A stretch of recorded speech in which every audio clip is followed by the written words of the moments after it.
जीवनी शक्ति कैसे जगाएं? पाठ 13 नवरात्र उपवास। उपवासों में नवरात्र के अवसर पर किए गए 9 दिन के उपवास का अपना विशेष स्थान है। यद्यपि ये उपवास भी अल्पकालिक उपवास की सीमा में आता है, किंतु ठीक विधि से करने पर इसका परिणाम बहुत ही चमत्कारिक और टिकाऊ है। नवरात्र व्रतों की मुख्य विशेषता ये है कि ये मौसम बदलने के अवसरों पर किए जाते हैं। एक बार तब जब ऋतु सर्दी से गर्मी की ओर जाती है और दूसरी बार तब जब ऋतु गर्मी से सर्दी की ओर बढ़ती है। साधारणतया ये देखा जाता है कि ऋतु परिवर्तन के इन मोड़ों पर अधिकतर लोग सर्दी जुकाम, बुखार, पेचिश, मल, अजीर्ण, चेचक, हैजा, इन्फ्लुएंजा आदि रोगों से पीड़ित हो जाते हैं। ऋतु परिवर्तन मानव शरीर में छिपे हुए विकारों एवं ग्रंथि विषों को उभार देता है। अतः उस समय उपवास द्वारा उनको बाहर निकाल देना न केवल अधिक सुविधाजनक होता है, बल्कि आवश्यक और लाभकारी भी। इस प्रकार नवरात्र में किया गया उपवास वर्ष के दूसरे अवसरों पर किए गए साधारण उपवासों से अधिक महत्वपूर्ण माना जाता है। नवरात्र व्रतों के समय साधारणतया संयम, ध्यान और पूजा की त्रिवेणी बहा करती है। अतः ये व्रत शारीरिक, बौद्धिक तथा आध्यात्मिक सभी स्तरों पर अपना प्रभाव छोड़ जाता है और उपवासकर्ता को कल्याणकारी मार्ग की ओर अग्रसर होने की प्रेरणा और क्षमता प्रदान करता है। नवरात्र व्रत प्रतिवर्ष चैत्र मास यानी मार्च अप्रैल के शुक्ल पक्ष में प्रतिपदा से लेकर नवमी तक तथा आश्विन यानी सितंबर अक्टूबर मास के शुक्ल पक्ष में प्रतिपदा से लेकर नवमी तक किया जाता है। इसमें पहला व्रत राम जन्म के पहले तथा दूसरा रावण वध के पहले पड़ता है। ये दोनों ही अवसर खुशी और उत्साह के होते हैं, अतः इनका प्रभाव भी उपवासकर्ता के जीवन पर वैसा ही पड़ता है। श्री रामचरितमानस में राम को शक्ति, आनंद और ज्ञान का प्रतीक तथा रावण को मोह अर्थात अंधकार का प्रतीक माना गया है।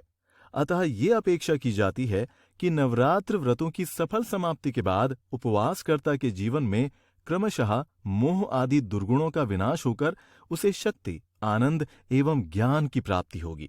इसमें तनिक भी संदेह नहीं है कि सही सिद्धांत को समझकर उसके अनुकूल यदि प्रविधिपूर्वक सही प्रयोग किए जाएं तो साधन की सफलता निश्चित है। अतः ठीक ढंग से नवरात्रीय उपवास करने से ये निश्चित है कि शरीर को रोगों से और इंद्रियों को थकावट से मुक्ति मिल जाएगी तथा मन और बुद्धि के स्तर पर शांति और ज्ञान पाने का रास्ता भी साफ हो जाएगा। निश्चित ही एक बार के उपवास से ऐसा संभव नहीं है। शरीर में जन्म से दूषित मल का जो जमाव होता रहा है वो धीरे धीरे ही निकल पाएगा। ये भी उचित नहीं है कि ये मल बहुत तेजी के साथ निकाल दिया जाए, क्योंकि वैसा करने के लिए लंबी अवधि का उपवास करना पड़ सकता है, जो सबके लिए मुमकिन नहीं है और अधिक मल का एक साथ उभाड़ होने की अधिक संभावना के कारण खतरनाक भी है। नवरात्रीय उपवास जो 6 महीनों के अंतर पर पड़ता है और जिसे केवल 9 दिनों तक करना होता है, क्रमशः शरीर को शुद्ध करने के लिए पर्याप्त और नियमित ढंग से करने पर इसमें किसी प्रकार के उभाड़ की संभावना नहीं रहती। लगातार 2-3 वर्षों में पड़ने वाले 4-6 नवरात्रों में इसे कर लेने से शरीर काफी शुद्ध हो जाता है और आगे व्रत करने में किसी प्रकार की कोई कठिनाई महसूस नहीं होती। नवरात्रीय उपवास एक पूर्ण उपवास है, किंतु इस ओर धीरे धीरे बढ़ना चाहिए। पृथ्वी तत्व वाले आहार को छोड़कर क्रमशः जल तत्व, सब्जियां, अग्नि तत्व, फल और अंत में जल पर नवरात्रीय उपवास करने का कार्यक्रम बनाना चाहिए। केवल वायु पर उपवास करना बहुत कठिन है। ये ना तो सबके लिए मुमकिन ही है और ना आवश्यक ही।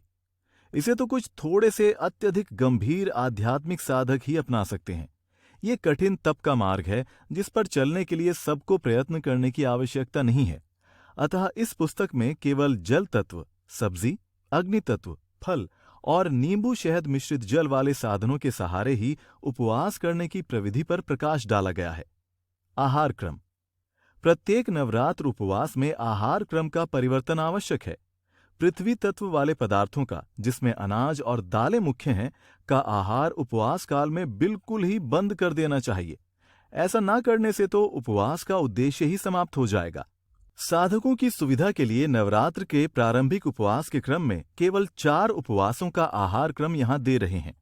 इस क्रम से उपवास करने पर साधक उपवास काल में किसी प्रकार की कठिनाई का अनुभव नहीं करेगा और वह अधिक विश्वास पूर्वक अगले नवरात्र के लिए अपने को तैयार कर पाएगा। प्रथम नवरात्र। पहली बार के नवरात्र व्रत में अनाज का भोजन छोड़कर दिन में गूदेदार मौसमी फल, जिनमें अमरूद, सेब, पपीता आदि प्रमुख हैं, लेने चाहिए। कोई भी गूदेदार फल दोपहर से पूर्व न लिया जाए, क्योंकि उस समय जीवनी शक्ति मल निष्कासन के कार्य में लगी रहती है। दोपहर के पूर्व आवश्यकता लगने पर फलों का रस, नींबू का पानी अथवा शहद मिला जल ले सकते हैं। दोपहर में थोड़ी मात्रा में कच्ची खाई जाने योग्य उन सब्जियों का सलाद भी लेना चाहिए जो फलों की भांति खाई जाती हैं, जैसे ककड़ी, खीरा, गाजर, टमाटर आदि। रात्रि में लौकी, परवल, पपीता, पालक, चौलाई, नेनुआ, बथुआ आदि जैसी सब्जियों में जो भी मिल सके उन्हें उबालकर खाना चाहिए।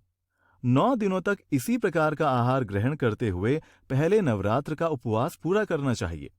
उपवास तोड़ते समय पहले दिन मध्याह्न के बाद पकाई गई हरी सब्जियां तथा रात में थोड़ी मात्रा में अनाज का भोजन ग्रहण किया जा सकता है। 2-3 दिनों तक इसी प्रकार का संयमित भोजन करते हुए पूरे भोजन पर आ जाना चाहिए। द्वितीय नवरात्र। दूसरी बार नवरात्र व्रत करते समय गूदेदार फलों का त्याग कर केवल रसदार फलों तथा सब्जियों के सूप पर ही व्रत करना चाहिए। रसदार फलों में संतरा, मुसम्मी, बेल, शरबत, अंगूर, अनानास आदि फल आते हैं। डाब का पानी भी बहुत हितकर है। सब्जियों में लौकी, पपीता, परवल, तोरई, गाजर तथा अन्य प्रकार के शाकों को उबालकर उनका सूप लिया जा सकता है। इसी क्रम से 9 दिनों तक उपवास करने के बाद सब्जियों का सूप तथा उसके बाद कद्दू पालक की पकाई हुई सब्जी से ये व्रत तोड़ना चाहिए। उसके साथ थोड़ी मात्रा में कच्चे सलाद को भी लिया जा सकता है। सलाद फल अथवा सब्जी किसी का भी हो सकता है। तीसरे दिन से रुचि के अनुसार रोटी अथवा चावल को भी भोजन में शामिल कर समन्वित आहार पर आ जाना चाहिए। अन्न की मात्रा धीरे धीरे ही बढ़ानी चाहिए। तृतीय नवरात्र। तीसरे नवरात्र में सब्जियों का रस छोड़कर केवल फलों के रस पर ही उपवास करना चाहिए। इन फलों में खीरा, गाजर, संतरा, मुसम्मी, अनार, डाब का रस ही अधिक उपयुक्त हो सकता है। यदि रसदार फल उपलब्ध न हो तो पानी में शुद्ध शहद मिलाकर लेना चाहिए। 1 गिलास पानी में 2-3 चम्मच से अधिक शहद नहीं मिलाना चाहिए। उसमें नींबू का रस भी 1 चम्मच मिलाया जा सकता है। केवल फलों के रस पर उपवास करने वालों को कुछ विशेष सावधानी बरतनी चाहिए। जहां तक हो सके उन्हें शारीरिक श्रम कम कर देना चाहिए। फलों के रस पर उपवास करने वालों को भी 9वें दिन सब्जियों के सूप से उपवास तोड़ना चाहिए। 1 घंटे बाद कद्दू पालक की सब्जी खानी चाहिए। थोड़ी सलाद भी ले सकते हैं। अगले दिन दोपहर में फल एवं रात्रि में सब्जियां लेनी चाहिए। फलों अथवा खीरा, ककड़ी, टमाटर आदि का सलाद भी थोड़ी मात्रा में लिया जा सकता है। तीसरे दिन भी यही क्रम अपनाना चाहिए। चौथे दिन 1-2 रोटी भी ली जा सकती है। उसके बाद क्रमशः अपने समन्वित भोजन पर आ जाना चाहिए, किंतु अनाज का भोजन रात में केवल 1 बार ही लेना चाहिए।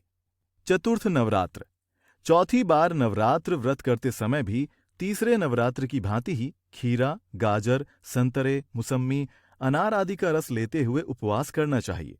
रस में भी आधा पानी मिला लेना चाहिए। रस के अभाव में शहद मिला जल लेना चाहिए। दिन और रात में इस प्रकार का रस या शहद मिला जल अपनी आवश्यकता के अनुसार लेना चाहिए। यदि उपवासकर्ता को पिछले उपवास में किसी प्रकार की कठिनाई का अनुभव न हुआ हो तो चौथे नवरात्र का उपवास केवल सादे पानी पर भी किया जा सकता है। सादे पानी पर उपवास करना अन्य दृष्टियों से उपयोगी हो सकता है, किंतु शरीर की सफाई की दृष्टि से वो उतना उपयोगी नहीं है जितना कि नींबू शहद मिले हुए जल पर उपवास करना, क्योंकि पानी के साथ रस अथवा शहद मिला होने के कारण आंतों में चिपके हुए मल को निकालने में अधिक सुविधा होती है और उपवास काल में हो रही टूट फूट की थोड़ी बहुत पूर्ति भी होती रहती है। चौथी बार नवरात्रीय उपवास करने वालों को भी अपना उपवास उसी विधि और क्रम से तोड़ना चाहिए जैसा तीसरी बार व्रत करने वालों के लिए बताया गया है। इन नवरात्रीय उपवासों के करते समय अपनी क्षमता का अंदाज खुद लगा लेना चाहिए। यदि कभी ऐसा लगे कि अगली बार के लिए निर्धारित आहार क्रम के अनुसार उपवास करने में कठिनाई होगी तो पुराने आहार क्रम को ही दोहरा देना चाहिए जिसके आधार पर उपवास किया गया है। जब पूर्ण आत्मविश्वास हो तभी एक क्रम के बाद दूसरा क्रम अपनाया जाए। ऐसा करने से कोई हानि नहीं होगी। उपवास के दौरान यदि बीच में ही किसी कारणवश उपवास तोड़ देने का विचार हो जाए तो वैसा करने में कोई हर्ज नहीं है, किंतु उपवास तोड़ते समय उन्हीं विधियों को अपनाया जाए जो तोड़ने के लिए बताई गई हैं। विश्राम। उपवास की अवधि में जहां तक हो सके शारीरिक एवं मानसिक दोनों प्रकार की मेहनत से बचना चाहिए। ऐसा नहीं है कि काम करने के लिए जीवनी शक्ति की कमी हो गई है इसलिए विश्राम करें, बल्कि इसलिए कि सारी जीवनी शक्ति शरीर के टॉक्सिन्स को बाहर निकालने में लग सके। यदि साधक पूर्ण विश्राम के इस सिद्धांत की अवहेलना करता है तो उपवास का पूर्ण लाभ प्राप्त नहीं कर सकेगा। विश्राम की कमी होने से अंदर की सफाई का कार्य पूरी तरह नहीं हो पाता। जो लोग जल अथवा जल में शहद के साथ नींबू के रस पर पहली बार उपवास कर रहे हों, उन्हें तो विशेष रूप से इस ओर ध्यान देना चाहिए। बिस्तर से बहुत धीरे से उठें और सावधानीपूर्वक चलें, क्योंकि उन्हें कभी चक्कर भी आ सकता है। आंखों के सामने कुछ क्षणों के लिए अंधेरा छा सकता है अथवा वमन भी हो सकता है। ये शरीर के अंगों से निकलने वाले विष का प्रभाव है जो मल के उभरने से होता है। प्रारंभ में केवल जल या शहद मिश्रित जल पर किए गए उपवास किसी अनुभवी व्यक्ति की देखरेख में किए जाएं। टब स्नान। यदि एनिमा लेने में किसी प्रकार की कठिनाई हो तो विकार निकालने के लिए टब स्नान का उपयोग किया जा सकता है। दिन में शौच जाने के उपरांत ठंडे पानी का टब स्नान 15 से 30 मिनट तक लेना चाहिए। पानी से भरे टब में बैठकर नाभि के चारों ओर बाएं से दाएं किसी रोएदार तौलिए से धीरे धीरे रगड़ना चाहिए। टब से निकलने के बाद शरीर सुखाकर पेट को रगड़ रगड़ कर गर्म कर लेना चाहिए। तत्पश्चात 15 मिनट तक कपड़ा ओढ़कर विश्राम करना चाहिए। वातावरण।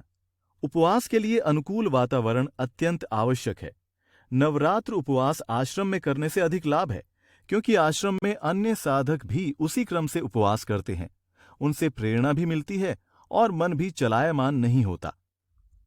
घर पर उपवास करने से घर के सदस्य हतोत्साहित करते हैं, जिससे उपवास में अनावश्यक बाधा पड़ती है और तनाव बढ़ता है तथा व्यक्ति उपवास से विचलित हो जाता है।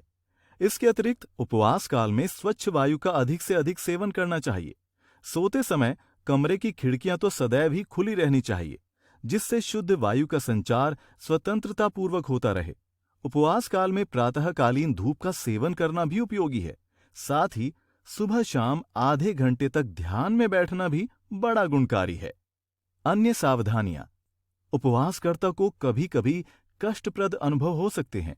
ऐसा तब होता है जब शरीर में विकार की मात्रा अधिक होती है और एकाएक केवल नींबू शहद मिश्रित जल पर उपवास किया जाता है। कभी कभी आलस्य, अनिद्रा, वमन की इच्छा, सिर में चक्कर, बेचैनी अथवा सोते समय बुरे एवं भयानक सपने आदि आ सकते हैं, परंतु इनसे घबराना नहीं चाहिए। ये तो शुभ लक्षण है। यद्यपि विकार तेजी से निकलने के कारण कभी कभी असह्य हो जाते हैं। उपवास तोड़ना। उपवास के प्रारंभ की विधि जान लेने के पश्चात उसके तोड़ने की विधि के संबंध में पूर्ण जानकारी प्राप्त कर लेना आवश्यक है। उपवास करने की अपेक्षा उसे तोड़ना अधिक कठिन है। उपवास तोड़ने के लिए आत्मसंयम एवं सावधानी की जरूरत होती है। एक प्रख्यात प्राकृतिक चिकित्सक की अनुभूति है, उपवास कर तो कोई मूर्ख भी सकता है, परंतु उसे कायदे से तोड़ तो बुद्धिमान ही पाते हैं। नवरात्र व्रत अथवा किसी भी व्रत को तोड़ते समय मन पर पूर्ण नियंत्रण रखना ही उचित है। उपवास तोड़ने के कई दिन बाद तक जो भोजन ग्रहण किया जाए वो पुष्टिकर न होकर शीघ्र पच जाने योग्य और मल निष्कासन में सहायक होना चाहिए। उपवास काल में भोजन पाचन की जिस क्रिया को बिल्कुल स्थगित अथवा बंद कर दिया गया था, उसमें धीरे धीरे ही प्रगति लानी चाहिए। आलू अथवा स्टार्च युक्त अन्य सब्जियों तथा केला, आम जैसे अन्य गूदेदार फलों को उपवास तोड़ते समय अथवा 1-2 दिन बाद तक नहीं लेना चाहिए। सब्जियों में नमक की मात्रा अपेक्षाकृत कम होनी चाहिए। उपवास तोड़ने के संबंध में आहार का जो क्रम प्रत्येक उपवास के लिए निर्धारित किया गया है, उसके अनुसार आहार ग्रहण करने से कोई उभाड़ नहीं होगा। साथ ही उपवास काल में कम हुए वजन की पूर्ति भी शीघ्र ही हो जाएगी। आहार के त्याग के कारण उपवासकर्ता में भोजन की लालसा बहुत बढ़ी हुई होती है। साथ ही उस समय जठराग्नि भी उत्तेजित रहती है, जिससे वो अपनी साधारण खुराक से अधिक खा लेने में डरता नहीं। किंतु इस प्रकार की असावधानी से उपवास का जो मूल उद्देश्य है वो पूरा नहीं हो सकता।